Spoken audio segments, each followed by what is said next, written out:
start with our reassembly, and there's a couple of things that you might need for this process. One is some 3-in-1 oil. I'll set that in the back. Second thing is some Teflon tape. I'll explain that a little bit. I like to use some nail polish. If you have any kind of inner tube material or any kind of thin rubber or cork or anything like that, you can see that I've cut out a circle. See that? And what that's going to do is that's going to go in my fuel cap, so I'll just kind of set that over there by my fuel cap.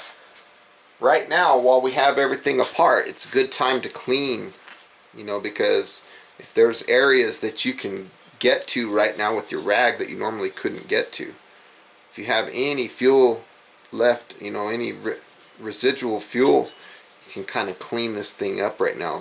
So any hard to reach areas that are normally hard to get to, right now is a good time to clean this baby up. So if you wanted to paint your tank or something like that, right now the state that you see it in, you could sandblast it or whatever you had to do and paint it right now.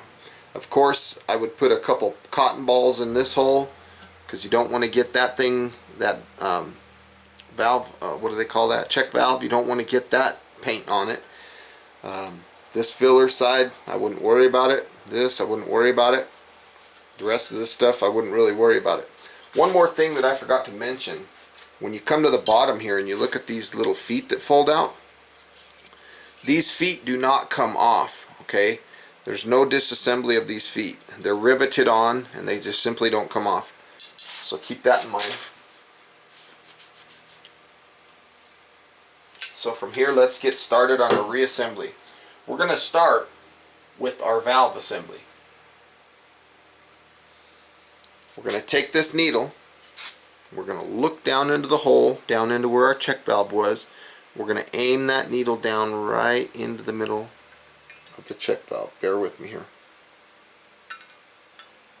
My finger's kind of in the way of the camera there, but I got to do it. So we're just reaching down right into the middle. You can see how I'm aimed right in the middle? Once you get that going, you can slowly tighten this thing clockwise. Doesn't have to be crazy. None of this stuff has to be gorilla tight. From here, I'm going to go ahead and take my pump right in here. You want to make sure that the pump is free.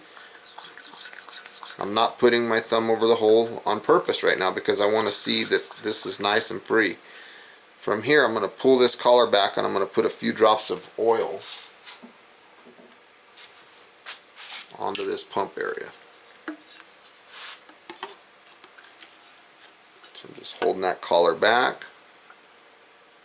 Just drop a few drops of oil. I put about 5 or 6 drops in there. So I'm just going to kind of move this pump up and down a little bit, turning it, and things like that. I'm just trying to lubricate this area. From here, you can see that my cap has an oil hole on it. I'm going to put that oil hole pointed up to the sky. You see that? Putting that up. Then I'm going to put my cap on. So I need my small clip here, my retention clip. I'm going to bend it in a little bit. I want to make sure that it's good and tight, that it's going to hold that thing real nice. So I'm holding on to it here. I'm just going to hook it on the far side over there. You see that? See, I just hooked it in the hole. Then I'm going to come back over here. Just pull this away and let it hook on this side too, and it'll fall naturally down into place. You want to make sure that everything is connected and that you're not having any problems. You also want to test your pump right now by locking and unlocking this thing. Yep, sounds good. Go ahead and lock it for now. From here, we're going to start working on our valve stem assembly. Okay. The three major parts that we need right now are these three parts: the body, the needle, and the actual lever. Again, if you have any Vaseline or anything, you can coat this O-ring with some Vaseline or some oil. In our case, we're going to just use some simple 3-in-1 oil today. Vaseline actually works really well too. What this will do is this will help everything move smoothly. See that? So let's get started. This portion we're going to drop in here. Okay, we're going to take the valve body and we're going to drop it down inside like so. Boom. You can see that it's sticking out the end here. We want the flat area. If I have this pointing this direction, I want that flat area, because what we're looking for is inside. Again, we want to find, where is it? That groove. You see that groove in there? So what's going to happen is we're going to insert this in until it finds that little groove. You'll know, without a doubt, you'll know, because when you find that groove, you can pull this up or down, push, and it won't move. You'll also know because you'll only have the high position and the low position of this valve. Once you get that, what I like to do personally is I like to take a small amount of nail polish onto the threads here to use it as a, it's kind of like a temporary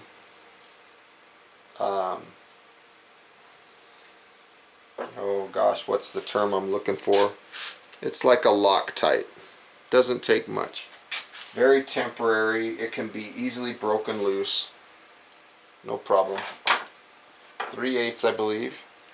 So I'm going to just start pushing that in. And that also will help seal any kind of air problems that you might be having. Again, we're going to make sure that the valve operates.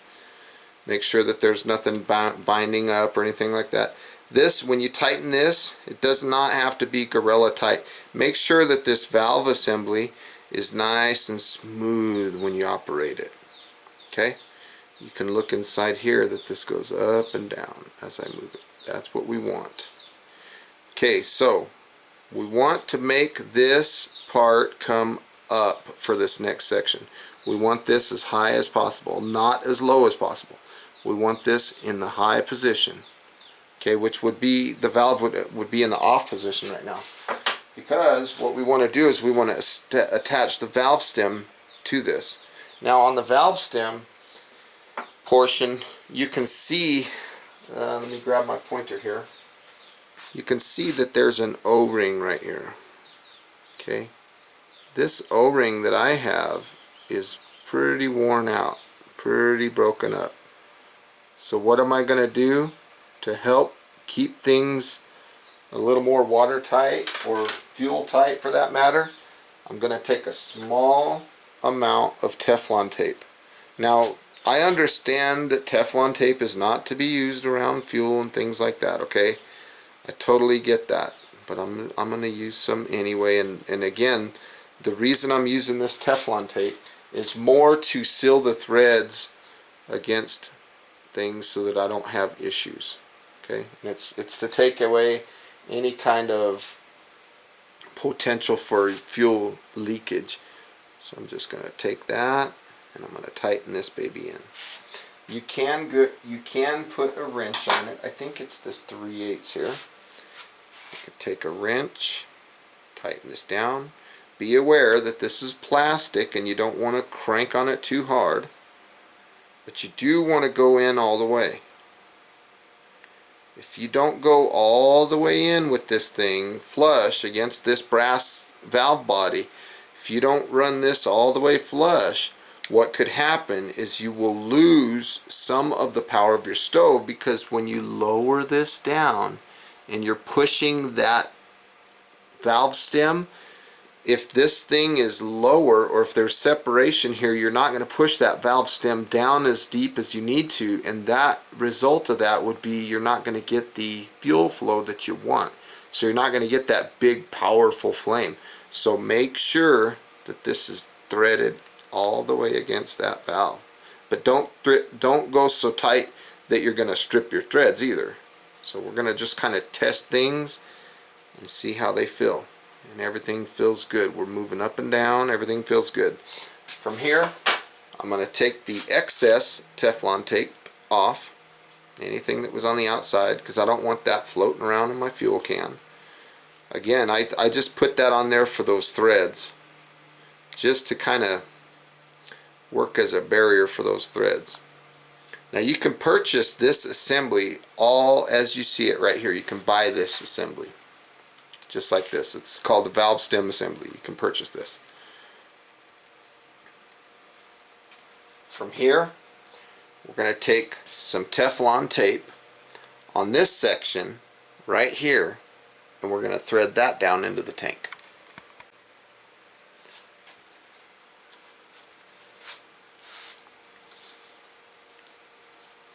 The reason I like this Teflon tape so much is because these stoves operate off of air pressure, and I like this Teflon tape on these threads because there's no leaks or anything like that where we could lose air pressure, you know, so that therefore we can have a nice tight tank and not be losing that valuable pressure that we need to operate our stove.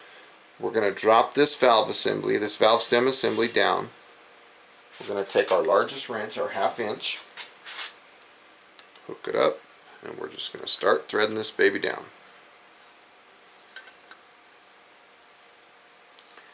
Don't want this to be gorilla tight either. When you start feeling it snug, maybe make one more revolution or something and call it good. Okay, now also we want to note, as we're tightening this thing up, the position of our valve. Okay, we want our valve to basically be 90 degrees of our tank. I'll show you that here in a second. If you use this flat area right here, if you use that as a reference point, you want this to mirror that. So what I mean by that is we'll look something like that. Okay, so this straight area that this bottom is parallel to this straight area. Checking our valve again, making sure everything's working. Don't worry about the excess Teflon tape here. It's not that big of a deal. Okay, from here you can take this clip. This clip has a small area on the back of it that rests against the body here. You just pop that baby straight on with your thumb. Boom. Pop that baby into place, and what that'll do is that'll help lock this valve in the off position. Okay, now I generally don't use that too much, but anyway, it's there. From here, we're going to take our burner box assembly, and on one side of the burner box assembly you can see I have a big hole. That hole corresponds to this hole. Okay, so there's the hole right there. I want to aim that hole so these two holes are touching each other here. Hope you could see that. See that hole? I'm making it face this hole. Just like that. You also have screws 1 and 2.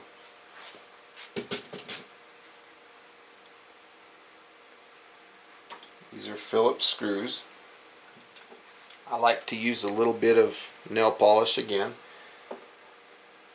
It's just, to me, it's like a temporary Loctite.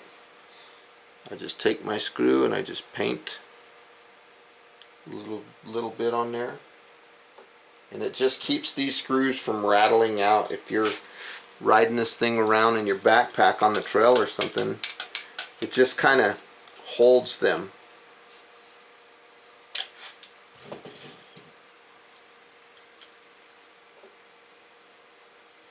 Obviously, this is not a necessary step. It's just something that I like to do, so you can totally skip the nail polish if you don't have that. Just put those in. We have a third screw, same size.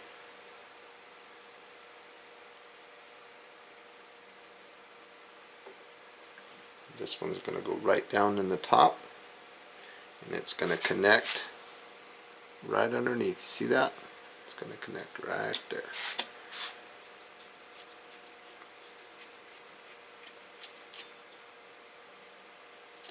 Just like so. Burner box assembly is ready. Now we want to take our burner bowl right here. There's no screws that hold this on, and we're just going to set that baby right there, just like so. Nothing crazy. It fits perfect.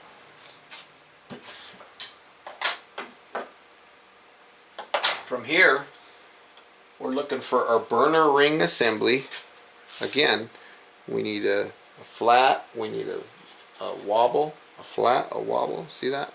I have a flat one. Then I have a curved bent one, followed by another flat, another bent, another flat, another bent, another flat. So we want to take that whole assembly, put them together, holding them with my fingers, and I'm just going to set that right down on top.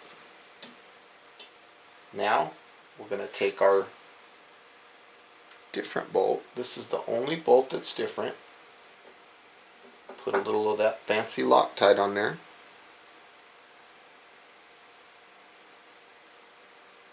And this screw is going to go straight down from the top. And it's going to connect into our burner bowl assembly. See that? Right there. That's that number 2 Phillips. While you're in the process of putting this together, you want to make sure that your burner rings don't come out and that you don't have them all out of position. You want your burner rings to look nice and clean here. Okay, everything looks good. This bolt does not need to be gorilla tight. If you go too tight with it, you'll strip that aluminum inside the burner box and you'll have to replace the whole burner box. So don't go too tight with that. Now it's time to get our grate. This is what holds our pot support. We're going to just lay our grate, and right now I like to spin it around and see how, you know, I want to try to make sure that it has a lot of freedom to move, and if it doesn't, you might bend it one way or the other to kind of get that freedom on it. Okay, now we also want to mention that right here is where the generator plugs in, so we want to turn our grate so that it'll line up so that this groove on the top our generator can rest in. Our generator is going to come into here, it's going to come down through here, and it's going to go through that hole. So we want to get that all ready. Okay, now let's talk about the generator a little bit. Generator consists of 3 parts. You have your jet, which some of them come off on generators and some of them don't. You have your wire, which cleans everything, which is an amazing design. Then you have the actual generator loop. Okay, so we want to go ahead and take the jet, and well, I'm going to hold back on that for now. I'm going to talk about something different. I'm going to take this wire and I'm going to feed it down into that small thin hole inside. But before I do that, I'm going to put just a little drop of oil in there. One little drop of oil. This will help aid in the smoothness of this wire feeding through. So I'm reaching down. You can see my wires going down inside that little hole. I'm just kind of pushing this wire in. Don't push too hard. We don't want to bend this wire. We don't want to break this wire. Okay, so don't get too crazy about it. Don't want to do nothing too crazy. Now you'll start to notice at the bottom here that the wire will start to stick out. Let me get my pointer.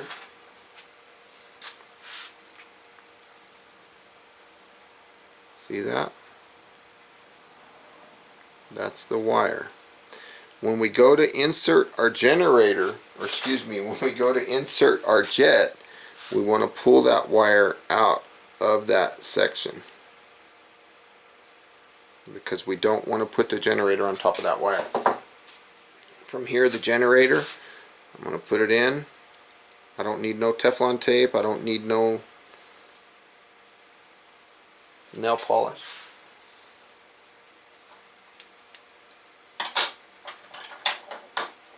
So I have a 3/8 as a backup, and I have a 5/16 to tighten the jet. Doesn't have to be gorilla tight. Now I can push this through back in, and I'm leaving it exposed a little bit. This wire can now enter the jet, because I have the jet in there now, and as this wire goes in and out, it goes in and out of that jet. And that is kind of like on the MSR stoves, it's almost the same as the shaker jet technology. It's kind of a cool thing. So now it's time to install the generator loop onto the stove. This could be a little bit tricky. We want this valve, okay, you remember how this thing, this little stem inside goes up and down? We want this up. So the valve will be in the off position. We want this little hole exposed. The reason we want that exposed is because this portion, if I bear with me here, this portion of our wire is going to hook into there. Let me see, bear with me. Okay, see that? See how my wire hooked on there? We want to make sure that that hooks, and we're going to take this flared fitting here and just kind of hold it in position. I hope you can see all that.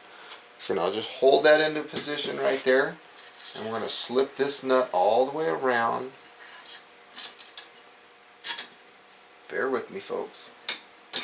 Kind of hard to do on camera holding it up for you. I'm just going to start the first couple threads. Not anything significant or anything, we're just going to start the threads.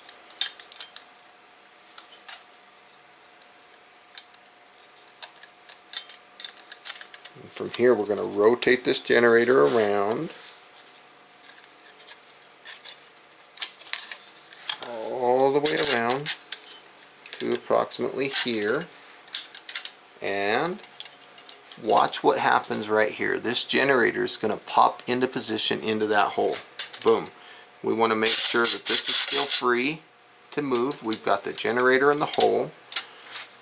We want to fill our valve, fill everything still moving freely, and from here we're going to take what size here? 7/16, I believe, and we're going to tighten this down. Now there was no need for Teflon tape on this section because this is a flared fitting, and basically it's a tighter you make it, the more it holds. So we're just going to kind of tighten that down. 7/16. We're going to lock that baby into place. The generator is now going to be in position.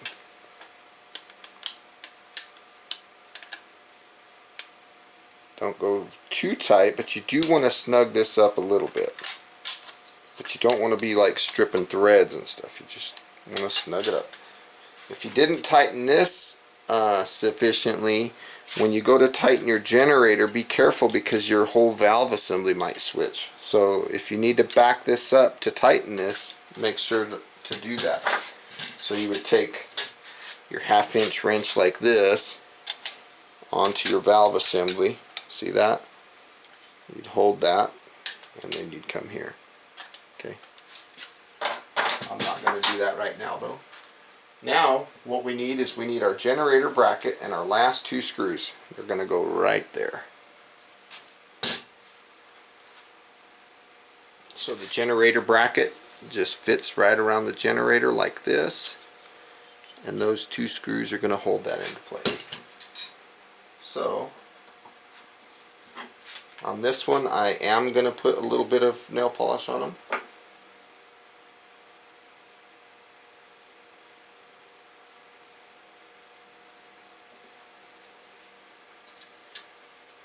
I have my generator bracket right there. Start with that screw.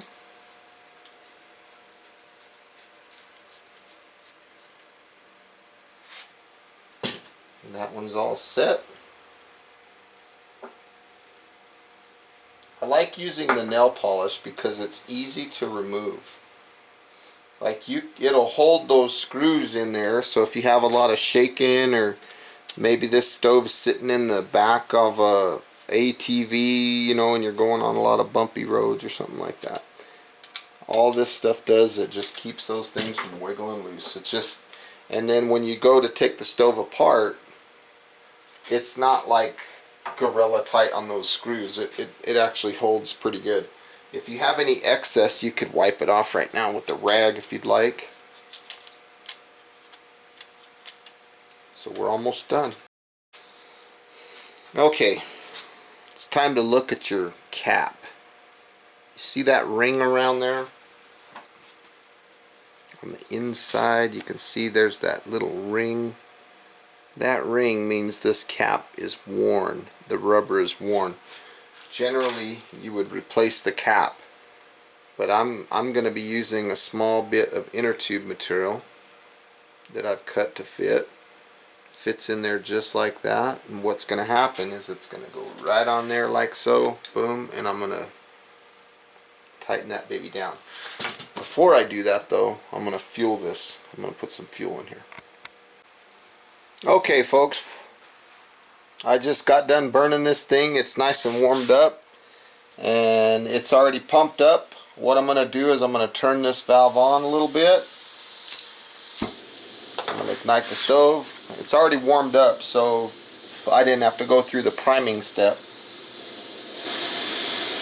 For those of you who aren't real familiar with the priming step, to get this nice blue flame that you see, what happens is we have a pressurized tank of liquid fuel, and that liquid fuel comes up through this valve, and the priming is when we take that liquid through this generator and we convert it from a liquid to a gas, and that process is done through the heating of this generator, so that a gas and not a liquid, a gas will come through here and it'll come up through underneath the burner box, and it'll come up through the burner rings, and that's how we get this very nice blue flame. You can tell I'm looking, I'm inspecting, I'm looking at the stove, I'm looking for any kind of fuel leaks anywhere, any kind of hisses, any kind of sound. I'm checking my flame control, my flame adjustment knob. Remember that valve stem down there.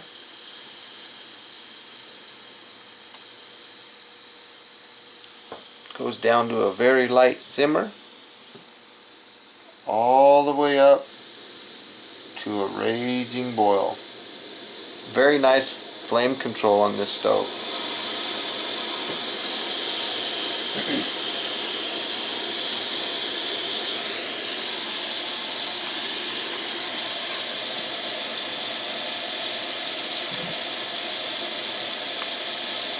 That, my friends, is a beautiful flame.